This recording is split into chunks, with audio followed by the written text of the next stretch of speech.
তারপরে এখানে নারী নির্যাতন রয়েছে, বাল্য বিবাহ, দুইটা একই জিনিস। এগুলো তো আপনারা সবাই জানেন যে 18 বছরের আগে বাংলাদেশের আইনে 18 বছরের আগে যদি কেউ বিয়ে করে সেটা আমাদের কিন্তু বাল্য বিবাহের মধ্যে পড়ে। এটা নিয়ে কিন্তু বিস্তর আলোচনা, বিস্তর সব জায়গায় কথাবার্তা হয়েছে। এগুলো আসলে আবারও নতুন করে বলার কিছু নয়, আপনারা এটা ব্যাপারে খেয়াল রাখবেন। আমার কথা হলো, আমি তো যেহেতু এই 5 থানার দায়িত্বে ছিলাম শেরপুরে, আমি সবচেয়ে বেশি দেখেছি নকলা একটা প্রবলেম, সেটা হলো এখানে ছোট ছেলে বা মেয়েরা ভেগে চলে যায়, প্রেম করে চলে যায়, তারপরে তার বাবা বা গার্ডিয়ান মেয়ে পক্ষের বা ছেলে পক্ষের একটা অপহরণ মামলা দেয় বা দেওয়ার চেষ্টা করে। এখানে বিভিন্ন লোকজন রয়েছে, জানেন কিন্তু বিষয়টা সঠিক না, এটা কিন্তু সঠিক। এতে হেনস্থা হয় উভয় পক্ষ, মেয়ে পক্ষ অনেক সময় হেনস্থা হয়, ছেলে পক্ষ হেনস্থা হয়। আমি যারা এখানে বক্তব্য দিয়েছেন সবার সাথে সুর মিলিয়ে বলবো, অযথা অপহরণ মামলা বা কাউকে হ্যারাসমেন্ট করার জন্য এগুলো মামলা দেওয়ার চেয়ে আপনারা আগে আপনাদের বাচ্চাদেরকে দেখেন। তাদেরকে যেহেতু অনেকটা মানে মোবাইল ডিভাইসটা একটা প্রয়োজনীয় একটা জিনিস হয়ে গিয়েছে। আমি যদি আমার মোবাইলটা ভালো কাজে ইউজ করি ভালো কাজে, আর যদি আমি খারাপ কাজে ইউজ করি তাহলে খারাপ কাজে, এটা নির্ভর করবে অন্তত আমার মন মানসিকতার উপরে। কিন্তু টিনেজ বাচ্চা যে বয়সে তারা ঘর থেকে পালিয়ে যাচ্ছে, এই বয়সে আসলে কিন্তু যৌক্তিক বোধটা খুব একটা কাজ করে না, তখন আবেগটা বেশি কাজ করে। এই সময় আমরা তাদের কথাবার্তা বলবেন, রাগ করে ফেলবে বা সেন্টিমেন্টাল হয়ে যায়। তো তাদের মতিগতি বুঝে, তাদের বয়সের ব্যাপারটা চিন্তা করে যারা গার্ডিয়ান আছে তারা কিন্তু যদি তাদের সাথে মিশে, যদি তাদের ভাবভঙ্গি বুঝে যে আমার মেয়েটা কারোর সাথে অ্যাফেয়ারে জড়াচ্ছে বা আমার ছেলেটা কারোর সাথে যাচ্ছে কিনা, এগুলো যদি আপনি একটু সচেতন হন তাহলে কিন্তু তারা পালিয়ে যাওয়ার মতো দুঃসাহস কিন্তু করবে না। আমি দেখি নাই আমার এই চাকরি 13 বছর চাকরি চলতেছে, কোনো মেয়ে ঘর থেকে পালিয়ে গিয়ে ভালো একটা অবস্থায় আছে, কেউ ভালো থাকে না। হয়তো 1 বছর 1.5 বছর বিয়ে করে, এরপরে কিন্তু ছেলেটাও ছেড়ে দেয়, মেয়েটাও কিন্তু চলে আসে। এটা খুবই দুঃখজনক। এইখানে যেসব গার্ডিয়ান গুলো আসেন আমাদের অভিযোগ দিতে, যে তারা নিজেরাও খোঁজ খবর রাখে না, চলে যাওয়ার পরে তারা সবাই কান্নাকাটি।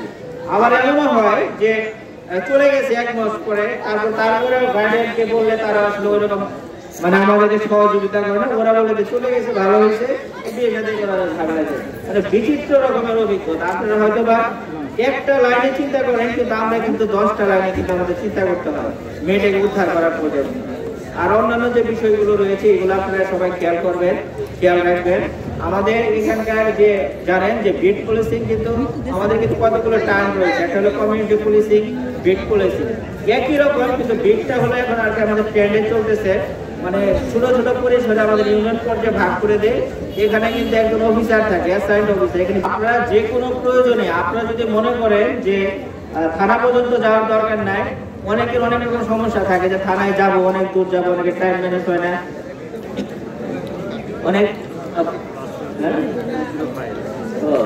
আচ্ছা। এখানে এই যে আপনাদের ভিডিও যে অফিসার নাম্বার, এই নাম্বারটা কিন্তু পার্মানেন্ট থাকবে। আমি যে নাম্বারটা বলে দিচ্ছি, আমি হয়তো বা চলে যাবো, চলে যাবে, কিন্তু এইখানকার যে অফিসার 01320, আপনারা যাদের মোবাইল ফোন আছে এবং মনে করেন যে আমার দরকার আছে নাম্বারটা, একটু মোবাইলে একটু সেভ করে রাখে, অনেক কাজে লাগবে।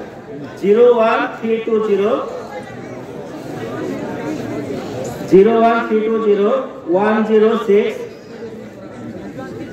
205 106 205। হ্যাঁ, এই নাম্বারটা যতদিন আর কি এই আমাদের ডিজিট গুলো থাকবে পুলিশের, জানেন এগুলো সহজে চেঞ্জ হয় না, 20 বছর 30 বছর পরে পরে হয়তো বা চেঞ্জ হয়। এই নাম্বারটা এই ইউনিয়নের যত সমস্যা হবে, আপনারা যদি মনে করেন যে সরাসরি এসপির কাছে যাওয়ার দরকার নাই, সার্কেলের কাছে যাওয়ার দরকার নাই, ওসির কাছে যাওয়ার দরকার নাই, আমি লোকালি এখানে বসে এটা সমাধান করতে চাই, আপনি এই নাম্বারে যোগাযোগ করবেন। হয়তো অফিসার এখন আজকে থাকবে, আরেকদিন চেঞ্জ হয়ে যাবে, কিন্তু নাম্বারটা কিন্তু থাকবে। এটা কিন্তু অনেকে জানেন না, তো এই নাম্বারটা রেখে দেন, আপনাদের কাজে লাগবে। আর আপনাদের অনেক রকম সমস্যা থাকে, অনেক ক্ষেত্রে দেখা গেল যে অনেকে মামলা করে আমার সামনে যখন আসে বা আমার অফিসে যখন আসে বা থানায় আসে, তারা এমন করে কথা বলে যে তার কথাটাই সঠিক, মানে সে সঠিক মামলা করেছে। আবার আমরা যখন ঘটনাস্থলে যাই, তাকে বলে প্রিয় বলে প্লেস অফ অকারেন্স, সেখানে গিয়ে কিন্তু পুরো ভিন্ন একটা জিনিস পাই। সেই ক্ষেত্রে কিন্তু মামলা যিনি করে তার বিরুদ্ধে কিন্তু আমরা অনেক সময় মিথ্যা মামলা দায়েরের জন্য কিন্তু অভিযোগপত্র দায়ের করি। তো আপনারা দয়া করে কেউ মিথ্যা মামলা করবেন না, অযথা কাউকে হয়রানি করবেন না। আপনারা যে কমিউনিটিতে আছে সবাই কিন্তু পরিচিত, আত্মীয় স্বজন। আমাদের স্যার যে কথা বললেন যে আমাদের থানায় যে মামলাগুলো হয় শুধু আমার নকলা না, শেরপুর না, সারা বাংলাদেশে এর ম্যাক্সিমাম মামলা কিন্তু হয় এই জমি সংক্রান্ত বিষয়গুলো।